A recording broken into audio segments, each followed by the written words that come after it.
আজকে ট্যুরটি একটু অসাধারণ ট্যুর যাচ্ছে কারণ একদিনে রোদ বৃষ্টি এবং আমরা নদীপথে ভ্রমণ করেছি। থানচি যাওয়ার পথে আমাদের একটা ভিউ পয়েন্টে আমরা দাঁড়ালাম। তো ভিউ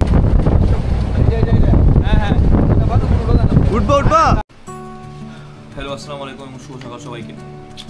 আসলে আজকে অনেকদিন পরে সকাল সকাল ঘুম থেকে উঠে একটু বাইরে বের হয়েছি ঘোরার জন্য।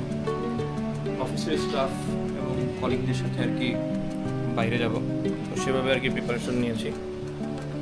তো বেশি দূরে যাব না, বান্দরবনের মধ্যেই থাকবো। তো অনেকদিন পাহাড় চড়া হচ্ছে না বা পাহাড় দেখা হচ্ছে না, সেই জন্য থানচির উদ্দেশ্যে রওনা করবো ইনশাআল্লাহ সকাল সকাল। যদিও আমাদের গাড়ি হলো সকালে, বাস গাড়ি বলতে আমাদের চাঁদের গাড়ি ঠিক করেছে সকাল 6টায়। আমি যদিও গতকালকে বলছিলাম সকাল 6টার সময় বের হবো, তো সেই হিসাবে সবাইকে বলে রাখছিলাম। তো অন্য যারা আছে ওরা বলতেছিল, যারা মেসে থাকে তারা বলতে না 5:30টার সময় বের হবো। আমি বললাম 5:30টার সময় গাড়ি আসতে বলি, 6টার সময় বের হয়েছে, তো বাঙালি আমার দেরি হবে। এখন ওদেরই খোঁজ নাই, আমি ঠিকই উঠে বসে আছি। আরও যারা সিনিয়র সিটিজেন আছে তারাও ঠিক টাইমে উঠে বসে আছে, কিন্তু ওদের কোনো খোঁজ নেই। ওরা আমাকে বলছে স্যার রেডি হয়ে ফোন দিব, এখনও ফোন দিচ্ছে না। বাদ আছে কি গাড়ি আসছে?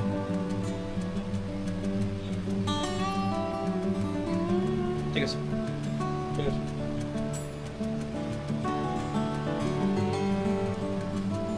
অর্ধেক রেডি হয়েছে, অর্ধেক এখনো রেডি হয়নি, তার মধ্যে মুরব্বী আছে। তো আমাদের ট্যুরের আজকে সবচেয়ে মজার বিষয় হচ্ছে, আমরা সাধারণত আমি তো ট্যুরে এরকম গ্রুপ ট্যুরে যাই নাই, 2জন মোটরসাইকেল নিয়ে চলে যেতাম, অথবা 4জন 2 মোটরসাইকেল চলে গেছি যেখানে গেছি।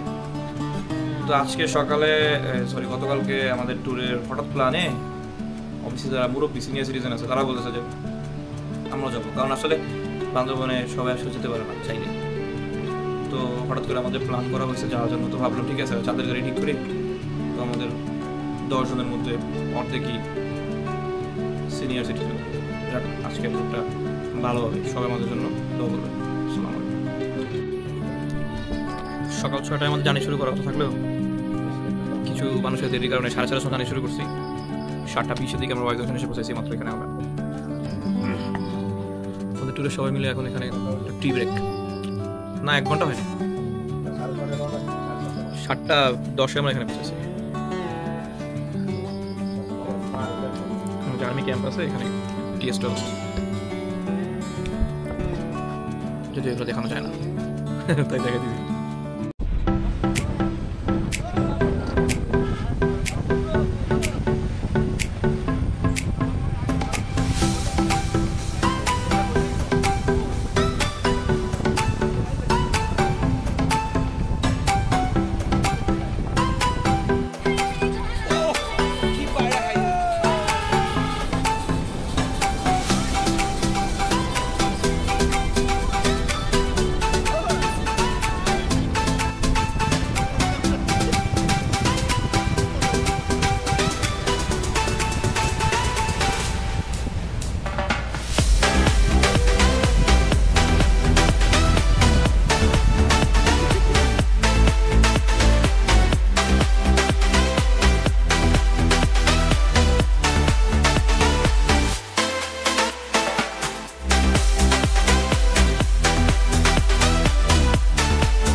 একদম টপে বসে সবার মাথার উপরে বসে যাচ্ছে।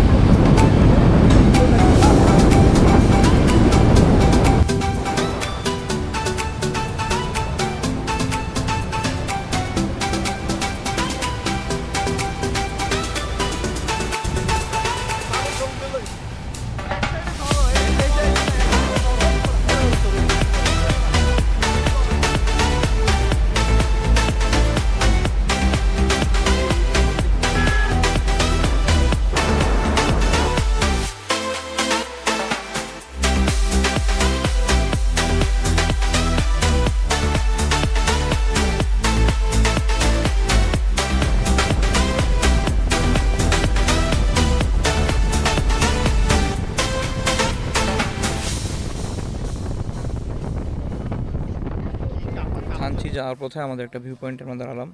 তো ভিউ পয়েন্টটা হচ্ছে এটা ভ্যালিতে, একদম নিচু ভূমিতে, প্লেন ল্যান্ডে সবাই এখানে দাঁড়াইছে। এখানে গরু ছাগল সব কিছু আছে, যারা তাদের খাবার খাইতেছে।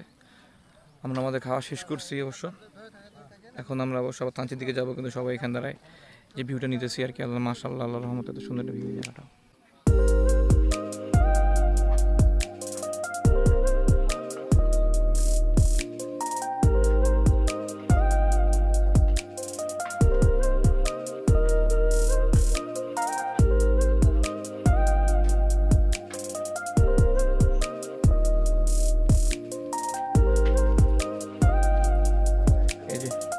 আমাদের টিমের লোক, কিছু লোক হচ্ছে দড়ি থেকে ছাড়া, আর কিছু লোক আছে দড়িতে বাঁধা।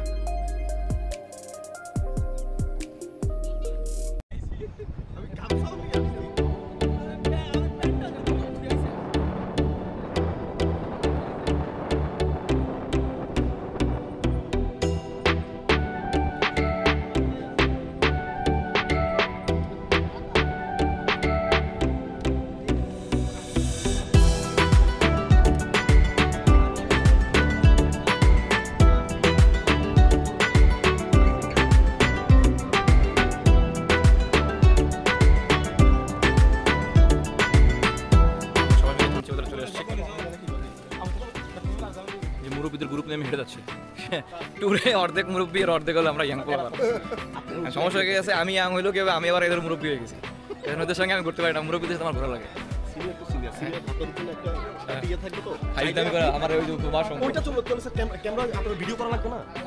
আমাদের আসলে কোনো প্ল্যানিং ছিল না যে আমরা নৌপথে যাব, কিন্তু যখন গাড়ি নিয়ে এখানে এসে থামি, তখন আমি নিজেকে কন্ট্রোল করতে না পেরে সবাইকে রাজি করাই যেন আমরা যেতে পারি।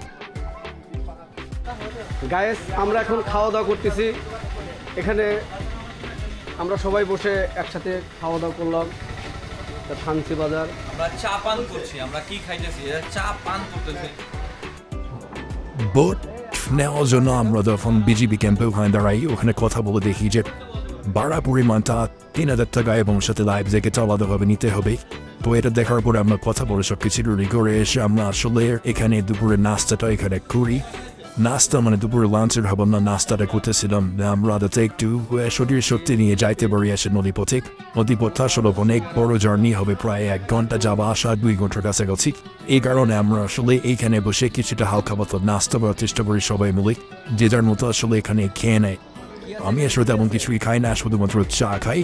তো ওরা আসলে ওই অন্যান্য হাবিজাবি স্ন্যাক্স এগুলো অনেকেই আমার হাতে যারা ছিল তারা এগুলো আসলে খেয়ে নেয় এখান থেকে। এখান থেকে খাওয়া শেষ করে মাত্রই আমরা আসলে বোটে চলে যাই। বোটে গিয়ে উঠে পড়ি, কারণ আমাদের অনেক ঘুরে যেতে হবে। থানচি থেকে আসলে বোটে করে যদি আমরা বড় পাথর দিকে যাচ্ছিলাম, ওই পর্যন্ত যেতে যেতে যে নয়নাভিরাম মনোরম দৃশ্য আসলে আমরা দেখতে পাই, এটা আসলে এক কথায় অসাধারণ। আমার মতে পুরো বাংলাদেশে এরকম কোনো দৃশ্য আমি আসলে কখনো দেখিনি। যদিও নদীতে অনেক নদীতে আমি গিয়েছি, কিন্তু এরকম সুন্দর অপূর্ব দৃশ্য আসলে কোনো নদীতে আমি দেখতে পাইনি। এ কারণে আমি বারবার আমি আসলে এই নদীটাতে ভ্রমণ করতে চাই এবং শুধু এই জায়গাটাতে ভ্রমণ করতে চাই।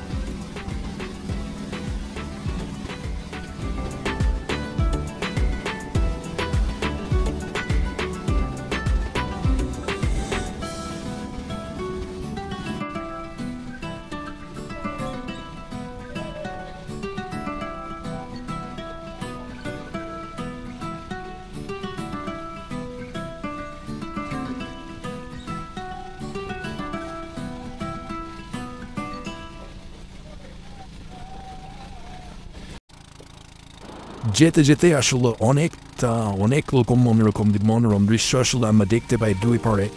তো আমরা আসলে ট্যুরে যে কয়জন গিয়েছিলাম তাদের মধ্যে এক বোটে আমরা 5 জন উঠেছিলাম, কারণ এক বোটে 5 জনের বেশি আসলে যাওয়া দেয় না। তো আমরা 5 জন এখানে ছিলাম, আর এক বোটে হচ্ছে আরো 5 জন ছিল, তারা আমাদের পিছনে ছিল। আমরা আসলে যেতে যেতে অনেকগুলা ঝর্ণা, অনেকগুলা এলাকা আসলে দেখতে পাই। বেশ কিছু জায়গা ছিল নদীতে এরকম অনেক খরস্রোতা, প্রচন্ড পরিমাণ পানির জোরে আর কি, মানে পানি নেমে এসেছিল সঙ্গে নদীতে, এরভাবে আসলে নেমে আসে পানি। তো খুব সাবধানে আমরা আসলে এগুলো পার হয়েছিলাম। আর আমি তো সামনে ছিলাম এগ্রনে, প্রচুর পরিমাণ পানি আমি ছিল, সেটা আমার গায়ে ভিজে যাচ্ছিল। তো তারপরও আসলে ভয় পাচ্ছিলাম না, কারণ আমার আসলে এগুলো পড়েছে। সাহসের সহিত আমি পার হয়ে গেছিলাম এগুলো।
থানচি থেকে প্রায় আধা ঘন্টা নৌকাতে করে এসে আমরা তিন্দু বাজারে এসে দাঁড়াইছি।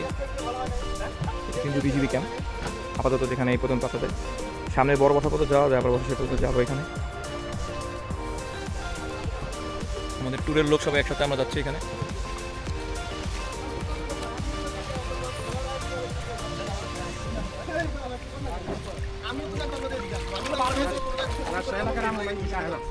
আসে অলরেডি এখানে থাকাকালীন সময় আকাশের অবস্থা খুব ভয়ঙ্কর হয়েছে, যখন তখন যে কোনো মুহূর্তে হয়তো বৃষ্টি নামবে।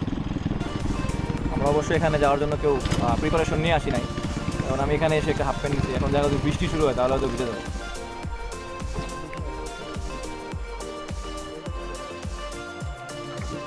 সামনে হচ্ছে বড়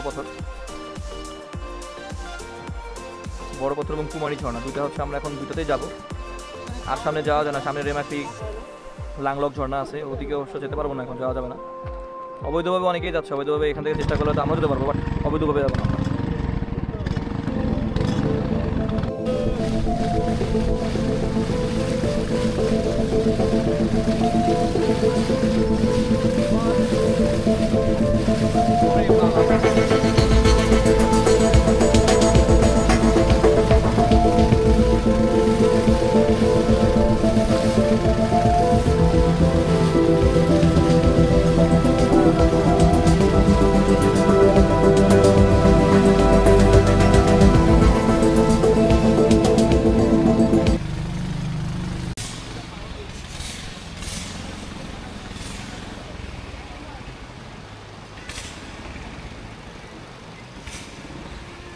এটা হলো সে বড় পাথর, রাজা পাথর, বড় পাথর।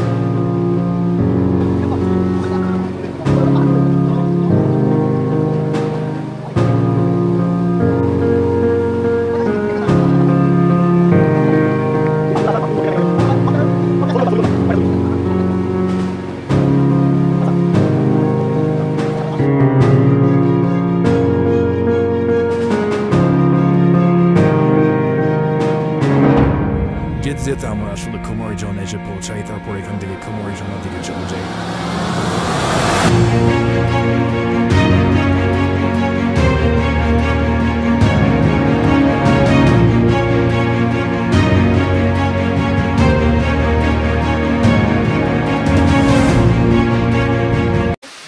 বান্দরবনে আসার পরে 2 বছরের মধ্যে এই ঝর্ণাতে একবার আসছিলাম, এখন আর একবার আসলাম। এটা বলা হয় কুমারী ঝর্ণা।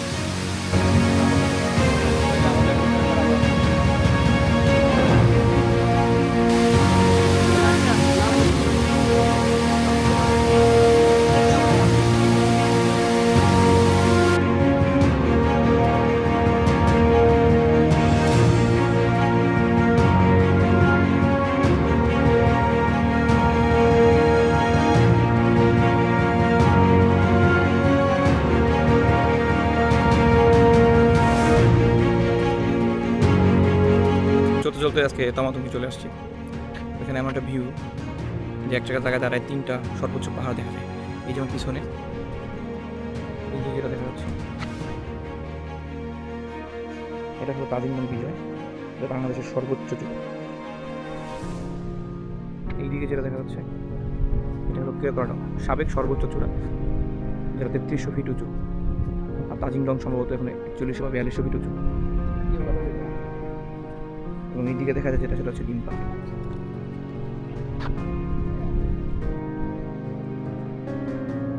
দারুণ একটা ভিউ পয়েন্ট, একটা বাংলাদেশ সেনাবাহিনী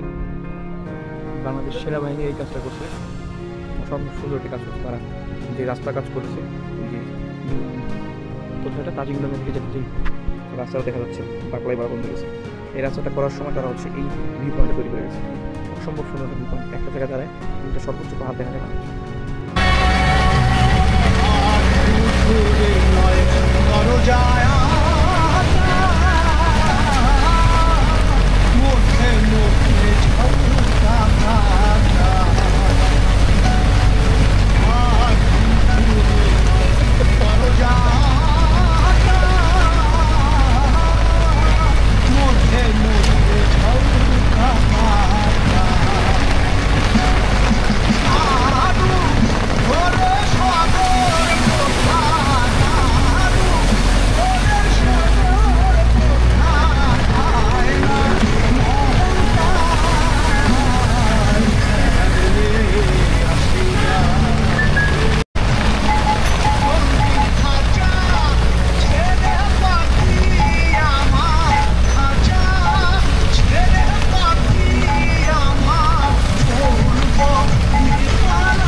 বৃষ্টির ভয়ে আমরা সবাই পালাইছি মশারির তলে।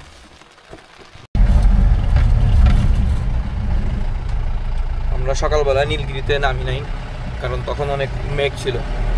পরে থানচি ঘুরে আসলাম, সারাদিন তমাতঙ্গি ঘুরে আসলাম। এগুলো ঘুরে এসে ভেবেছিলাম যে আমরা আবার নীলগিরিতে নামবো, কিন্তু এসে দেখলাম যে তখনের থেকে এখনের ভিউ আরও, মানে ভিউ বলতে সরি, তখনের থেকে এখন আরও বেশি মেঘ, প্রচণ্ড বৃষ্টির মধ্যে পড়ছিলাম আমরা আসার পথে।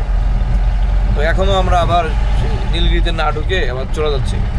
হয়তো সামনে ডাবল এন্ড ভিউ পয়েন্টে একটু দাঁড়াবো এবং সীতা পাহাড়ে যদি উঠতে পারি উঠবো, না উঠতে পারলে সেখানে উঠবো না, কারণ সেখানেও সেম ভিউ। এই যে এরকম অবস্থা পুরো রাস্তা।